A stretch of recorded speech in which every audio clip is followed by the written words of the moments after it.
ថ្លៃយ៉ាយលឺក្វែកញ៉ាវិយមបងដើរក្នុងព្រែកញ៉ាថ្លៃយ៉ាយលឺក្វែកញ៉ាវិយមសំលេងក្វែកដូចចាយស្រីមុំណាអត់ថ្លៃបងតែធ្លាប់ឆ្លងឆ្លើយសំលេងក្វែកដូចចាយស្រីមុំណាអត់ថ្លៃបងតែធ្លាប់ឆ្លងឆ្លើយ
យំ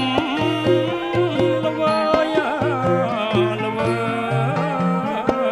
យបងដើរក្នុងភ្នំក៏យំល្វើយល្វើយបើបានជួបប្រុសណាត្រានត្រើយថ្លៃបងថាបងនឹកស្រីបើបានជួបស្រស់ណាត្រានត្រើយថ្លៃបងថាបងនឹកស្រីបនអស់ទេវតា